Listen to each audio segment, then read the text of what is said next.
بسم الله الحمد لله والصلاة والسلام على رسول الله صلى الله عليه وآله وسلم.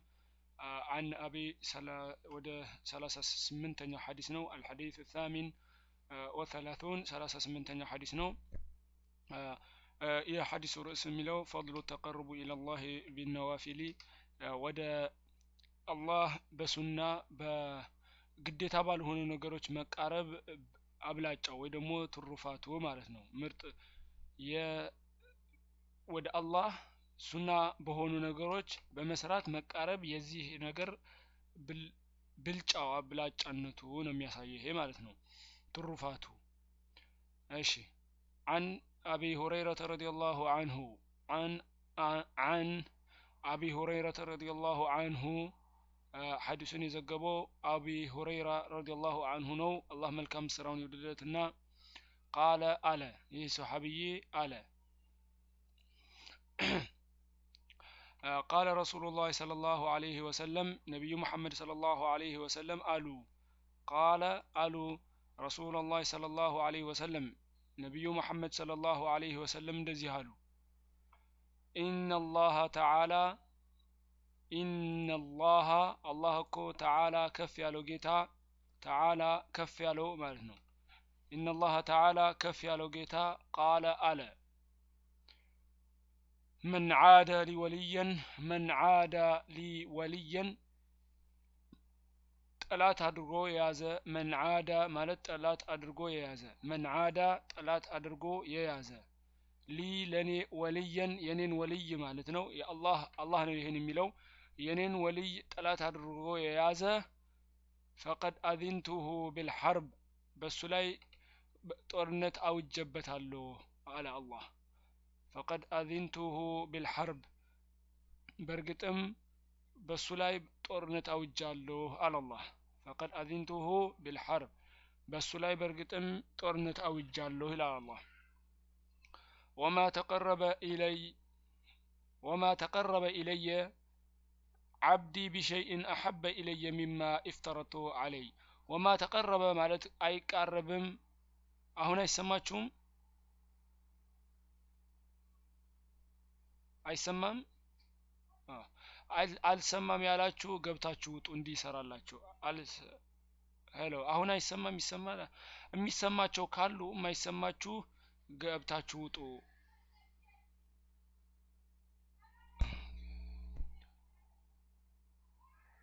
እንደዚህ የሚያስቸግር ከሆነ ገብታችሁ ትወጡ ጥሩ ነው መሰለኝ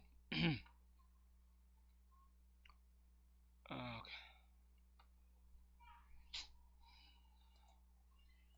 እሺ እንቀጥል እዚህ ጋር የሚያሳየኝ ስተት የለም እኔ ጋር ምንም ችግር የለውም ስለዚህ ገብታችሁ ወይ ውጡና እንደ አዲስ ሞክሩት እሺ وما تقرب الي ወደኔኮ አይቃረብም وما تقرب الي ወደኔኮ አይቃረብም عبدي የኔ ባሪያ ኢላ አላህ የኔ ባሪያ عبدي የኔ ባሪያዬኮ ወደኔ አይቃረብም بشيء በሆነ ነገር بشيء بهون نجر ودني أي قربم أحب إلي كني يتودد ودني يتودد معناتنا الله ودني يتودد إلي ودني معناتنا الله مما افترضته عليه بس لا قديتا كادر ركبت وما تقرب إلي ودني كو أي قربم عبدي بارياي إلى الله بارياي ودني كو أي قربم بشيء بهون نجر أحب إلي لني يتودد نجر بمسراتكو ودني أي قربم مما افترضت عليه إني قديتا ركبتن بسرانجيلال سلازي ወደ አላህ መጀመሪያ የምንቀርበው ግዴታ የተደረገልን መጀመሪያ እሱን በመስራት ነው ግዴታ የተደረገልን በመስራት ነው ማለት ነው ولا يزال عبدي የኔ ባሪያ አይወገድም አላህ ولا يزال عبدي የኔ ባሪያ አይወገድም የዛሉ ማለት መወገድ ነው ላ ያፈርሰዋል ولا يزال ማለት አይወገድም ማለት ነው ولا يزال አይወገድም عبدي የኔ ባሪያ አይወገድም عبدي የኔ ባሪያ አይወገድም የተቀረቡ ኢለይ ወደኔ ከመቃረብ አይወገድም አለ አላህ የተቀረቡ ኢለይ ወደኔ ከመቃረብ ማለት ነው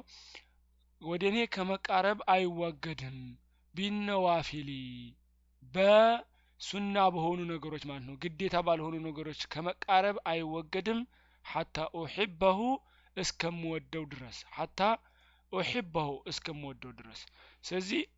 እሺ ማብራሪያውን እንሄዳለን ዝም ብለን በቃ እንጨርሰው فإذا أحببته የወደድኩት ጊዜ فإذا أحببته የወደድኩት ጊዜ كنت እሆናለሁ على الله كنت እሆናለሁ سمعه መስሚያው الذي يسمع به የሚሰማበት الذي يسمع به የሚሰማበት فإذا أحببته ከወደድኩት كنت እሆናለሁ سمعه الذي يسمع به መስሚያው እሆናለሁ የሚሰማበት ማለት ነው وبصره ደግሞ እሆናለሁ وبصره መመልከቻው ሆናለሁ الذي يبصر فيه የሚመለከትበት وبصره መመልከቻው الذي يبصر فيه የሚመለከትበት ስለዚህ የሚመለከትበት መመልከቻ እሆናለሁ አላ ويده ደግሞም እጁ التي ያቺ يبطش بها የሚዳስስባት ويده እጁ التي ያቺ يبطش بها የሚዳስስባት እጁም እሆናለሁ ኢላ አላህ ስለዚህ ويده التي يبطش بها የሚዳስስበት እጁ እሆናለሁ ኢላ አላህ ورجله እግሩ التي يمشي بها የሚሄድባት ورجله እግሩ التي ያቺ يمشي بها የሚሄድባት ورجله التي يمشي بها ያቺ እግሩ የሚሄድባትም እሆናለሁ ኢላ አላህ ولئن سألني ከጠየቀኝ لأعطينه እሰጠዋለሁ ولئن سألني لأعطينه ከጠየቀኝ እሰጠዋለሁ ولئن استعاذني በኔ ደግሞ ጥበቃ ከጠየቀ ولئن استعاذ ማለት ጥበቃ ከጠየቀ ለኔ ማነው በኔ ولئن استعاذني በኔ ጥበቃን ከጠየቀ መጠበቅ ከመጥፎ ነገር ማለት ነው ለኡዒዘነ እጠብቀዋለሁ ይላል አላህ ለኡዒዘነ እጠብቀዋለሁ ይላል አላህ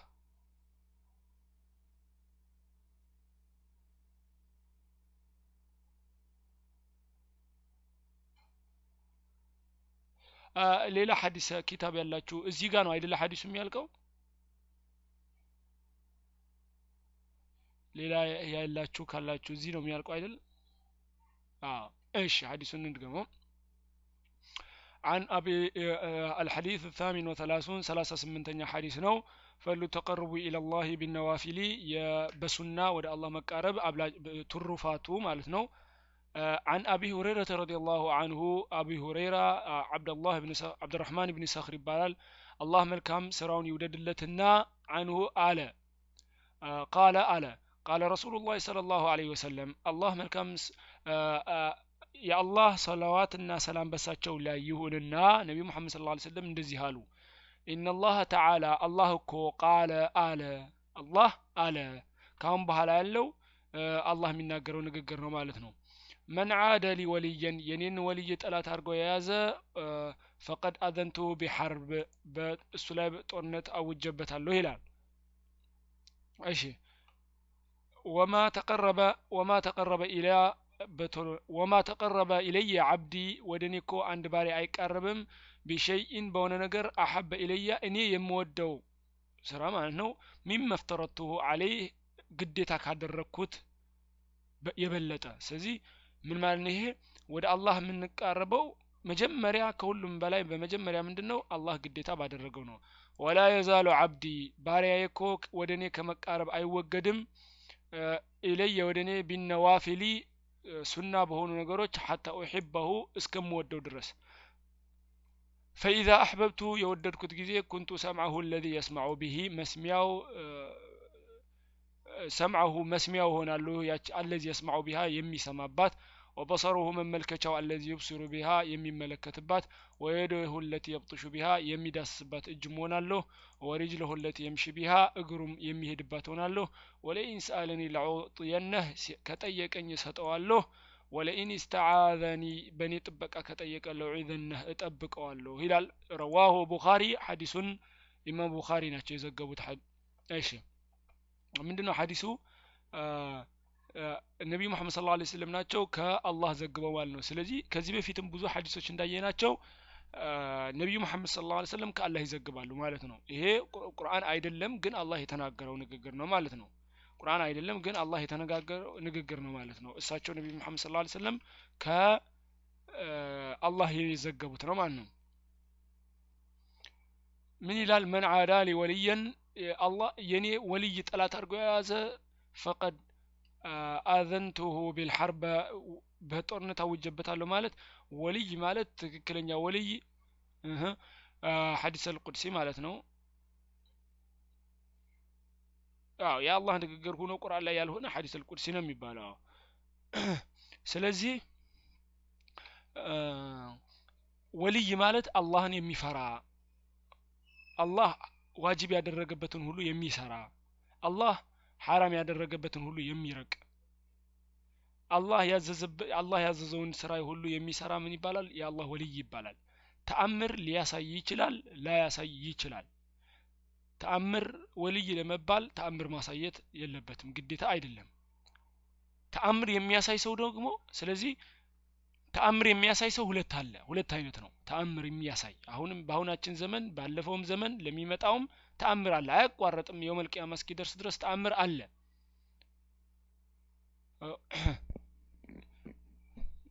ምናልባት የሚቆራረጥባችሁ ከሆነ የኔትወርክ ችግር ሊሆን ይችላል ተአምር እስከ የውመል ቂያማ ድረስ አይቋረጥም ተአምር እስከ የውመል ቂያማ ድረስ አይቋረጥም ምንድነው ተአምር የሚሰሩ ሰዎች ግን ሁለት አይነት ናቸው አንድ የጠንቋይ የሚሰሩ ናቸው ሌሎቹ ደግሞ የአላህ ናቸው አንደኛዎቹ የሸይጣን ወልይ ያሉ የአላህ ወልይ ያሉ የአላህ ወልይ አላህ በኢማናቸው መሰረት ያን ተአምር ስላስፈለገ ሊሆን ይችላል አላህ ያንን ተአምር ይሰጣቸዋል ሌሎቹ ደግሞ ጠንቋይ የሸይጣን የተባሉት ጂኒ ጋር በመገናኘት እንደዚህ ጋኔን ጋር በመገናኘት የሆነ ነገር ጂኒው ሊሰራላቸው ይችላል ስለዚህ ያን ጂኒ እንደዚህ ሲሰራላቸው ሰው ሲያዩ ተአምር ሊል ይችላል ማለት ነው ስለዚህ ተአምር የሰራ ሁሉ ጥሩ ሰው አይደለም ተአምር የሚሰራ ወይ መጥፎ ነው የመጨረሻ ከጂኒ ጋር የሚገናኝ ነው ጠንቋይ ድግምተኛ ነው ማለት ነው ተአምር የሚሰራ ደግሞ ሌላው ደግሞ አላህን የሚፈራ ጥሩ ሰው ነው ማለት ነው ስለዚህ እንደዚህ አይነት ሰው ምን ለየው በምንድነው ስታዩት ቁርአንና ሐዲስን የሚተገብር ሰው ከሆነ በቃ ይሄ ጥሩ ሰው ነው ማለት ነው ስታዩት ግን ቁርአንና ሐዲስ የማይተገብር ሆኖ ግን ሰው አይሄማ ወልይ ስለሆነ ምናም ካላችሁ ይሄን አንሰማም ማለት ነው ስለዚህ መለኪያው ቁርአንና ሐዲስ ነው ማለት ነው እንዳልኳችሁ ደግሞ ወልይ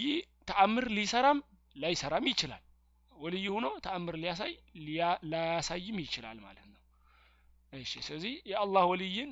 ጠላት አድርጎ የያዘ አላህ በሱ ላይ ጦርነት ያውጅበታል ማለት ዱንያም ላይ ብዙ ነገር ሊደርስበት ይችላል ያን ሰውዬ በተለይ ደግሞ በአኺራ ማለት ነው አኺራ አላህ ዋጋውን ይሰጠዋል ማለት ነው እሺ وما تقرب الي عبدي بشيء احب الي مما افترضت عليه አንድ ባሪያኩ ወደኔ አይቀርብም ግዴታ ባደረኩበት ቢሆን እንጂ እኔ በመወደው ማለት አላህ ምን ይላል እኔ ባሪያዬ ወደኔ በመወደው ነገር አይቀርብም ግዴታ ባረኩበት ቢሆን እንጂ ማለት ነው አያችሁ ስለዚህ ወደ አላህ መጀመሪያ የምንቀርበው በምንድነው ወደ አላህ መጀመሪያ የምንቀርበው ግዴታ ባደረገው ነው ዘለን ሱና ብንሰራ ትርጉም የለው ማለት ነው ስለዚህ ለምሳሌ ረመዳን ጾም ይያለ ረመዳን አልጾም ብሎ ሰኞና ሐሙስ ቢጾም ትርጉም የለውም መጾም እየቻለ ማለት ነው ረመዳን መጾም እየቻለ አይትቶ ሰኞና ሐሙስ ቢጾም ሱና ትርጉም ሶላት ዋጅብ ሶላት አምስት ሶላት ያለ ሌላ ሱና ቢሰግድ ትርጉም የለውም ስለዚህ መጀመሪያ ዋጅብ ነው መስራት ያለብን አላህ ግዴታ ያደረገብን እንሰራለን ግዴታ ያደረገብልን ከሰራን በኋላ ወደ እንሄዳለን ይመጣል ሐዲሱም ولا يزال عبدي يتقرب الي بالنوافل حتى احبه ከዛ ምን ይላል አላህ ባሪያዬ እኮ ወደኔ ከመቃረብ አይወገድም ባሪያዬ ወደኔ ከመቃረብ አይወገድም እስከምወደው ድረስ ስለዚህ አንድ ሰው ግዴታውን ከሰራ በኋላ ሱና መስራት ይችላል ሱና መስራት ይጀምራል ይቅርታ ሱና መስራት ይጀምራል ሱና ሲሰራ ካላቆመ ጥሩ ሰው ሆነ ከቀጠለበት መጨረሻ ላይ ምን ይሆናል አላህ ይወደዋል ማለት ነው ስለዚህ ሱና የሚሰራ መጨረሻ ላይ አላህ ይወደዋል ማለት ነው فاذا احببته الى الله ከወደድኩት ግን ምን ይላል አላህ ኩንቱ ሰምዐሁ الذي يسمع به ከወደድኩት ምን ይላል አላህ መስሚያው ሆናለሁ የሚሰማበት ምን ማለት ነው መጥፎ ነገር እንዳይሰማ ግዘዋለሁ ማለት ነው ገባችሁ አላህ መጥፎ ነገር እንዳንሰማ ያንን ሰውዬ የወደደውን ሰው አላህ ምን ያደርገዋል ያግዘዋል ማለት ነው ወበሰረሁ الذي يبصر به የሚመለከትበት መመልከቻ ሆናለሁ ይላል አላህ ሐራም ነገር እንዳይመለከት አላህ ያግዘዋል ማለት ነው አላህ ሐራም ነገር እንዳይመለከት ያግዘዋል ወየደሁ التي يبطش بها እጁ የሚሰነዝርባት የሚዳስስባት እጅም እሆናለሁ ይላል አላህ ምንድነው እጁ ወደ ሐራም ነገር እንዳትሄድ አላህ ያግዘዋል ማለት ነው ወሪጅለሁ التي يمشي بها እግሩም ያለው ወደ መጥፎ ነገር እግሩ እንዳትሄድ ያግዘዋል ማለት ነው አላህ ይሄ ነው ወለኢን ሰአለኒ ይላል አላህ ወለኢን ሰአለኒ ለኡዕጢየነህ ከጠየቀኝ እሰጠዋለሁ ወለኢን ሰአለኒ ለኡዕጢየነህ እሰጠዋለሁ ምን ማለት ነው የሆነ ነገር ዱዓ ቢያደርግ ቢለምነኝ መልስ እሰጠዋለሁ ማለት ነው ስለዚህ አንዱ ከዚህ የምንረዳው ዱዓ ተቀባይነት እንዲኖረው አላህን የሚፈራ ሰው ብንሆን አላህ የበለጠ ዱዓችን ይቀበለናል ማለት ነው ወለኢን استعاذ بي لأعوذنه በኔ ጥበቃ ቢጠይቅ ለምሳሌ ከመጥፎ ነገር ከጋኒኖች ሊሆን ይችላል ከጂኒ ከሰው መጥፎ ሰው ሊሆን ይችላል ከብዙ ነገር ሊሆን ይችላል አላህን እንዲጠብቀኝ አላህን እንዲጠብቀው ሲጠይቀው አላህም ይጠብቀዋል ማለት ነው እንደዚህ አይነት ሰው ከሆነ ማለት ነው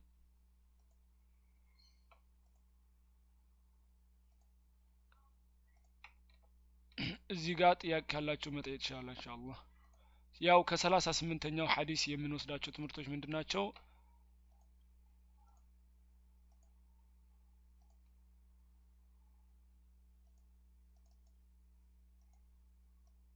ባጭሩ ከ38ኛው የምንወስዳቸው ትምህርቶች ምንድናቸው ወደ አላህ መቃረብን የሚያሳይ ሐዲስ ነው ይሄ ወደ አላህ ስለ መቃረብ የሚነግረን ሐዲስ ነው ወደ አላህ መቃረብ ማለት ነው ከ38ኛው ሐዲስ የምንወስዳቸው ትምህርቶች የመጀመሪያው የአላህ ወልዮች እንዳሉ እንመለከታለን ማለት ነው የአላህ ወልዮች እንዳሉ من عادى لي وليا ይላል የኔን ወልይ ይላል አላህ ስለዚህ የአላህ ወልዮች አሉ ማለት ነው የአላህ ወልይ ማለት ደግሞ የአላህ ወልይ ማለት ደግሞ የአላህ ትእዛዛትን የሚፈጽም አላህን የሚፈራ ማለት ነው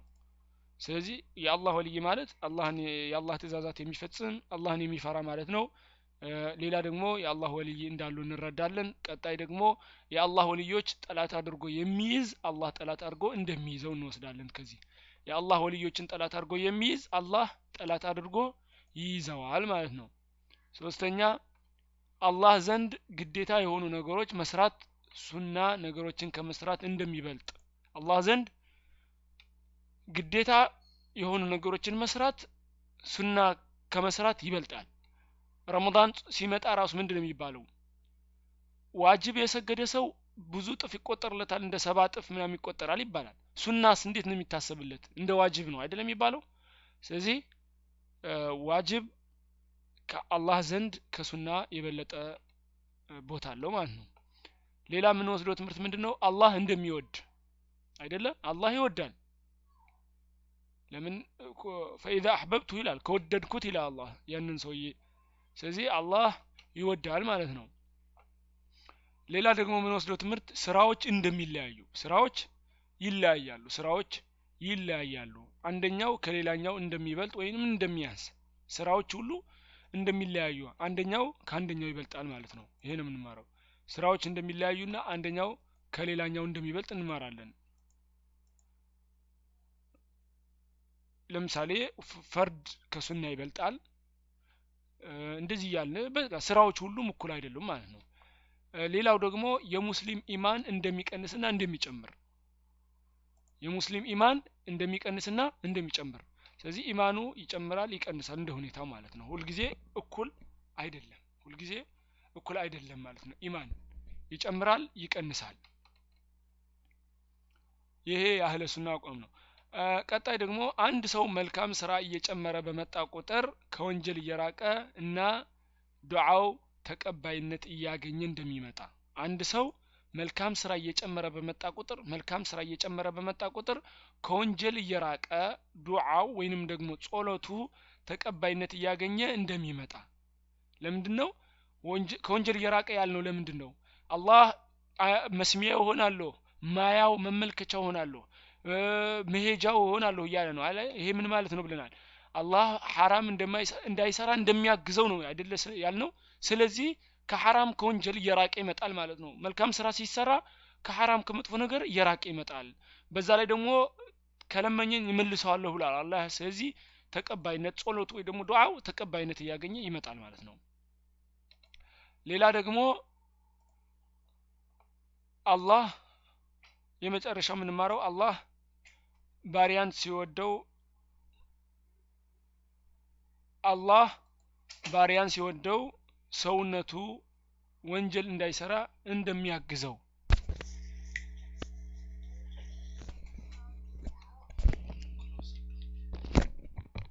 ስለዚህ አላህ አንድን ባሪያ ሲወደው ሰውነቱ ሐራም እንዳይሰራ እንደሚያግዘው እንማራለን። ከዚህ አይኑ እጁ እግሩ እንዳልነው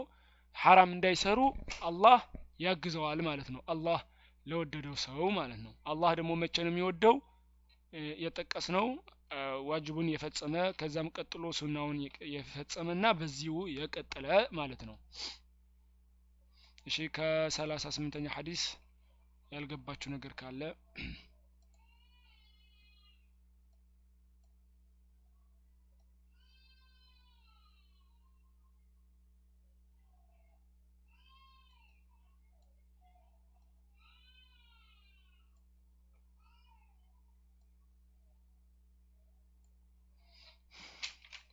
እሺ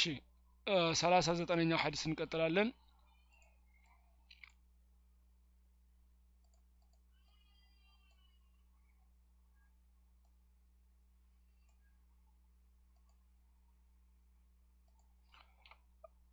الحديث 39 39ኛ ሐዲስ التجاوز عن خطأ والنسيان عن الخطأ والنسيان الله ሶስት ነገሮች ተገደን ረስተን የምንሰራቸው ነገሮች አላህ ይቅር እንዳለን የሚያመለክት ሐዲስ ነው። እሺ الحديث 39 39ኛ ሐዲስ عن ابن عباس رضي الله عنهما ابن عباس يزغبው عبدالله ابن عباس ታላቁ ሱሐቢይና በቁርአን ተፍሲር በጣም የሚታወቀው ሱሐቢ ነው። ምን አለ? አላህ መልካም ስራቸውን ይወደድላቸውና አባትና ልጅ አነ ረሱላህ ሰለላሁ ዐለይሂ ወሰለም ቃለ ነብዩ መሐመድ ሰለላሁ ዐለይሂ ወሰለም አሉ። እሳቸው ምን አሉ? ኢነላህ አላህ እኮ ተጃወዘ ይቅር ብሏል። አላህ ኢነላህ ተጃወዘ አላህ እኮ ይቅር ብሎናል። ተጃወዘ ሊ አሉ ለኔ ይቅር ብሎኛል ማለት ነው ነብዩ መሐመድ ሰለላሁ ዐለይሂ ወሰለም عن أمتي لأمتي አሉ። ስለዚህ ለሳቸው ነገራቸው ማለት ነው። ለሳቸው ኡማ ይቅር ተብሏል። ምን ለሳቸው ህዝብ ይቅር ተብሏል። الخطأ ስተት الخطأ ስተት والنسيان መርሳት ወመስተክሪሁ عليه የተገደዱበት ማለት ነው። ወመስተክሪሁ عليه በሱ ላይ የተገደዱበት ማለት ነው። عن ابن عباس حديث سندقمو عن ابن عباس رضي الله عنهما أن رسول الله صلى الله عليه وسلم قال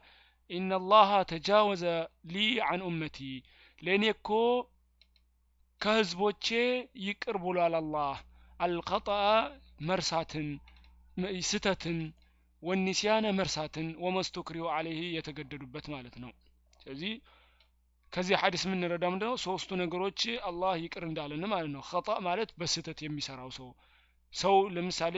ሰው ልጅ የገደለ አንድ ሰው የገደለ ሙስሊም ወንድሙን የገደለ ይገደላል። ወላ ማንኛውንም የገደለ ይገደላል። ግን ያው ዝምዬ ሁኔታ አለው። ለምሳሌ ሙስሊም ብንወስድ ማለት ነው። ሙስሊምን የገደለ አሁን ይገደላል። አውቆ ከሆነ ነው ግን የሚገደለው። በስተት ከገደለ አይገደልም። በስተት ከገደለ ካሳ ነው እንዲከፍል የሚጠየቀው። ይሄ የሰው ሐቅ ስለሆነ ነው ካሳ እንዲከፍል እንጂ በአላህ ዘንድ ደግሞ በስተት የገደለው ሰው አላህ ወንጀል አይዘውም ማለት ነው። በስተት የምንሰራውን አላህ አይጠይቀንም። ካሳ የምንከፍለው ለሟች ቤተሰብ ዞሮ ሰው ስለተገደለባቸው የሰው ሐቅ ስለሆነ ነው እንጂ አላህ ዘንድ እንትን የለንም ማለት ነው። ወንሲያን በመርሳት ለምሳሌ አንድ ሰው ሶላት ቢረሳ ረስቶ ቢያልፈው ሁልጊዜ የሚደጋገም ከሆነ ሌላ ችግር አለ። ግን አንድ ጊዜ ከስንት ብዙ ከህይወቱ አንድ ጊዜ ቢረሳ አላህ አይጠይቀውም፣ ሲያስታውሳት ይሰግዳታል ማለት ነው። ወመስተክሪው አለይህ ደግሞ ከተገደዱ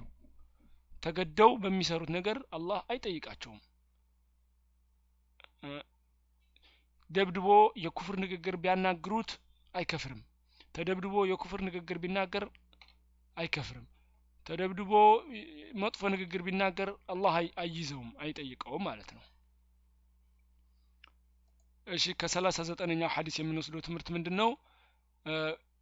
ያው በግዴታ በመርሳትና በስተት የተሰራ ነገር አላህ ይቅር እንዳለ ነው የምንማረው ከዚህ ሐዲስ። ከ39ኛው ሐዲስ የምንወስዳቸው ትምህርቶች የመጀመሪያው የአላህ እዝነት ሰፊ እንደሆነ መጀመሪያ የምንማረው ምንድነው? የአላህ እዝነት ሰፊ ነው። ቢፈልግ አላህ በስተትም ብትሰሩት መጠንቀቅ አለባችሁ ይላሉ። እዚህ አዱንያ ለምሳሌ መስሪያ ቤት ሄዶ በስተት ነው ያረኩት ቢል የሚሰማው የለም አይደለ? በስተት ነው እንደዚህ የሰራሁት ምናምን ማለት አይቻልም። ስለዚህ አላህ ግን አዛኝ ስለሆነ ነው ሁሉንም ነገር ይቅር ያለን። አላህ ቢፈልግ በስተት ምናምን ብሎ አልልም ትጠየቁበታላችሁ ማለት ይችላል። አላህ ግን አላህ አዛኝና ሩህሩህ ነው። ስለዚህ ስተትና ረስተን የሰራውን ነገር አላህ ምን ብሎልናል? ይቅር ብሎልናል ማለት ነው። ሁለተኛ የምንማረው ትምህርት ምንድነው? ሰው በስተት በመርሳት ተገዶ በሚሰራው ነገር ላይ በእነዚህ ሶስት ነገሮች ላይ አላህ ዘንድ እንደማይጠየቅበት። በእነዚህ ሶስት ነገሮች ላይ በስተት በመርሳት ወይም ደግሞ ተገዶ በሚሰራው ላይ አላህ ዘንድ እንደማይጠየቅበት እንማራለን። ይህ የሆነው ግን እነዚህ ሶስት ነገሮች ማለት ነው የሆነው የሰው ሐቅ ላይ ከሆነ ለሰውየው ሐቁን መመለስ እንዳለበት እንወስዳለን። የሰው ሐቅ ከሆነ ግን መመለስ አለብን። ለምሳሌ በስተት የእናንተ ብር መስሏችሁ የሰው ብር ከወሰዳችሁ አላህ ዘንድ ሌባ ተብላችሁ አትጠየቁም። ግን ከወሰዳችሁ በኋላ መልሳችሁ ለሰውየው መስጠት አለባችሁ ሲታወቅ የእናንተ እንዳልሆነ ማለት ነው። ተገዳችሁ አንድ ሰውን የሆነ ነገር ብታረጉት መልሳችሁ የሱን መመለስ አለባችሁ ሐቁን። ስለዚህ በእነዚህ ሶስት ጥፋቶች ከተሰሩ